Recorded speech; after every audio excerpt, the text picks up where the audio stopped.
I want to start today with a question that I asked myself a couple of months ago, and that really shifted how I'm doing basically everything. You don't need to answer this question right now.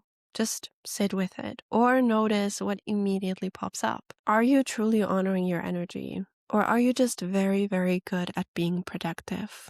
Because here's something I've been noticing in myself and in so many women I work with. A lot of us are not actually regulated or aligned. We're just high functioning. And high functioning can look so good on the outside. You get things done, you show up, you're responsible, you're capable.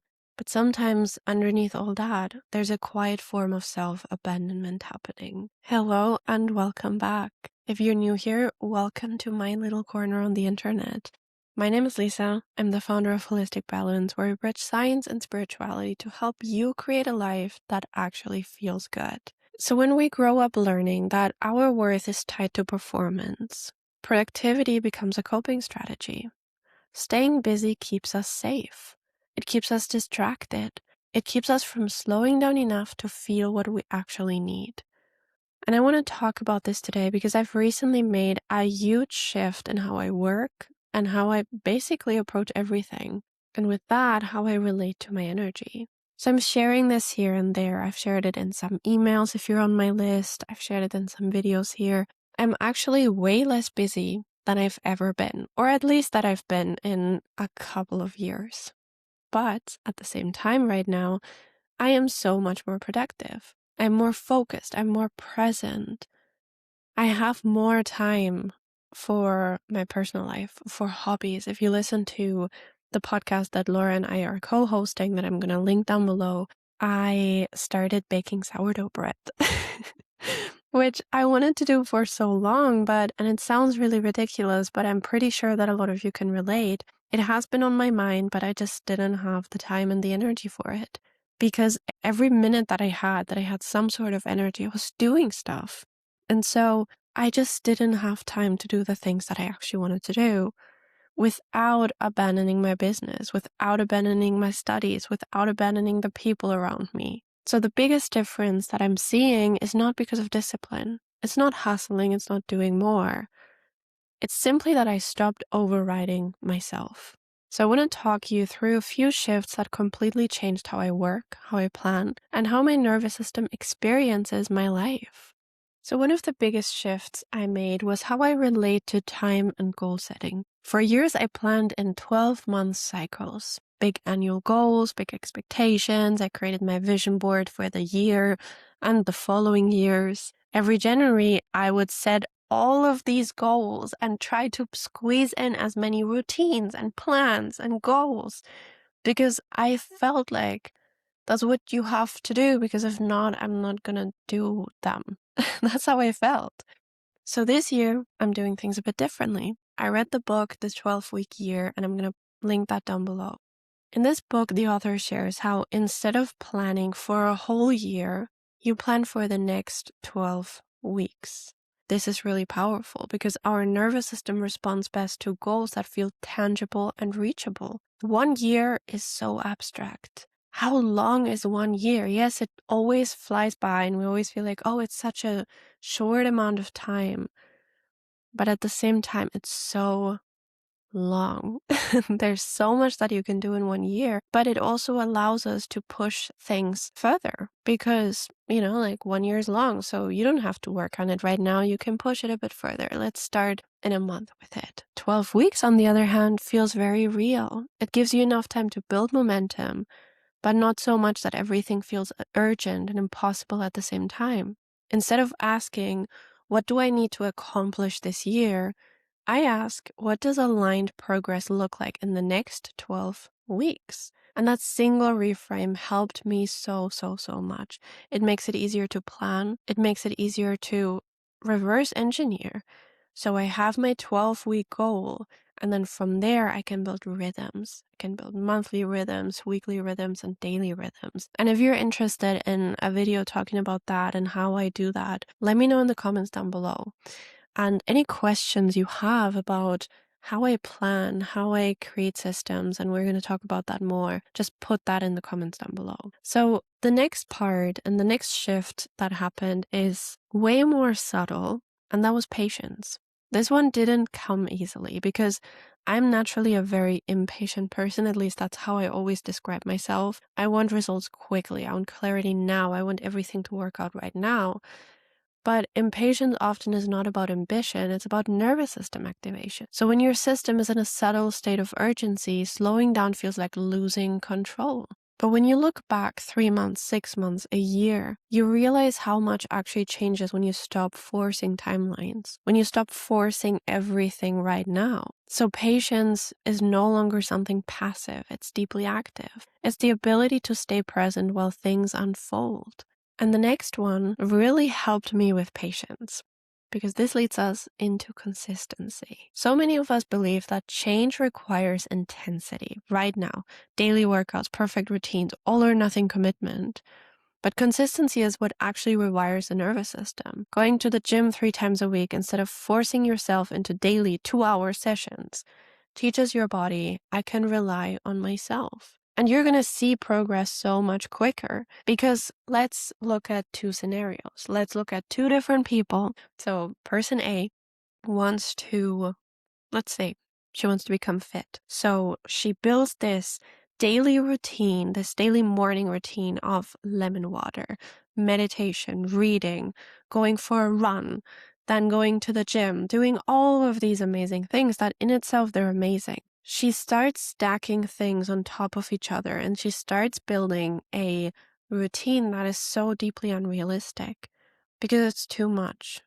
It's too big. It's too overwhelming. So she does that for a couple of days, but then life happens. We all have things going on, and life sometimes just happens. If you're a woman, you have a cycle. You don't have the same level of energy every day. That's why, especially when working with women, I don't recommend a daily routine. I recommend rhythms, because they adjust to your hormone levels, your energy levels, how you're feeling. If you're feeling like crap, you don't want to go to the gym, and that's okay. If you're interested in the video on cycle syncing, also let me know that in the comments down below. But there is research showing that women, over the course of their cycle, their strength actually changes. It changes how fast they can run, how much they can focus. Trying to squeeze yourself into this daily routine is not honoring your energy. It's trying to force something external on you. So instead, we build rhythms. So person A is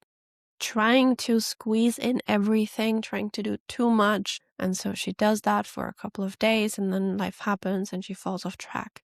She beats herself up because she tried again to become fit and it didn't work.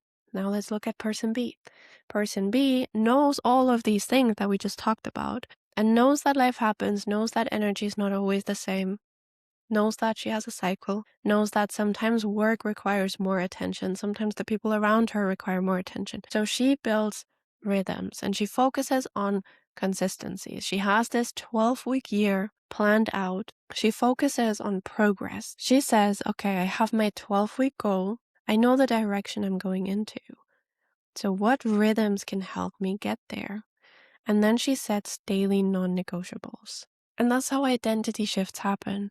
Not through pressure, but through repetition that feels safe. Yes, quantum leaping exists. And yes, you can really quickly transform something. I'm not saying that can't be happening. And yes, miracles can happen. But they're much more likely when your foundation is regulated. So I teased that already a minute ago, but another major shift for me was building systems that support my energy rather than rigid routines that ignore it. I have a lot of interests, I have a lot of projects, and if things become too restrictive, I shut down. But without structure, nothing moves forward. So instead of building those daily routines that we talked about that don't honor your energy, that just drain you, I work with rhythms. And this really, really matters, especially for women, because we don't operate the same every day. Our energy is cyclical, not linear. So I still have anchors in my day, but I allow flexibility. So one system that I'm currently experimenting with is alternating weeks.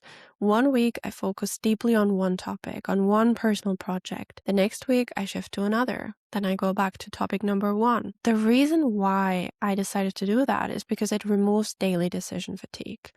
I don't wake up asking, what should I work on today? Because the container already exists. And because the container isn't too long, I don't lose interest. And because it's not too short, I can go deep. That's what supportive, not rigid systems do. They hold you without overwhelming you. They give you energy back rather than taking energy away. And decision fatigue is a real problem because every choice costs energy. So when you're already dysregulated, even small decisions feel heavy. So the goal is not more discipline. It's fewer unnecessary decisions. So systems can look so many different ways. Some people meal prep, so they don't have to think about what am I going to eat today, but they have it prepared. Or for instance, something I shared in my recent video talking about like the 30 days of silence. Every day after lunch, I go for a walk. When I come back from my walk, I make myself a coffee and I sit in silence for 15 or 30 minutes. That is a system, a rhythm that I created that allows me to do these things without putting any energy into it. Before and when I started doing that, and I think that's also important in the transition phase, when you're starting to build that habit, when you're starting to create that rhythm, you're going to need a bit of energy because you need energy to convince yourself to go for a walk right now, even though you could also sit on the couch. But after a while, it just becomes second nature. It's your rhythm. It's what you do. So you don't have to think about it. You don't have to make the decision actively. So I want to invite you into a moment of reflection. Where in your life are you overriding in the name of productivity? Where are you pushing instead of listening?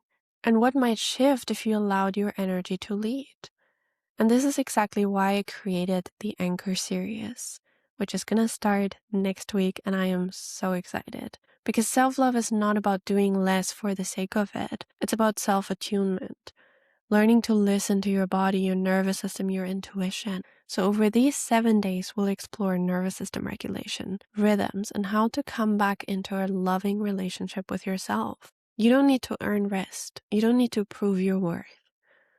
Sometimes the most powerful shift is not about doing more. It's finally stopping the quiet ways that you abandon yourself. So if this resonated with you, I would love to hear in the comments. If you have any questions about energy, nervous system work, building systems that actually support you, drop them down below in the comments so that I can weave them into the next videos. And if you want to go deeper, you can book your one-on-one clarity call down below, where we can explore these topics, we can work with your energy, I can help you create systems that actually work for you rather than against you. So thank you so much for listening today. I hope you enjoyed today's video, and I'll meet you here again next time. Goodbye.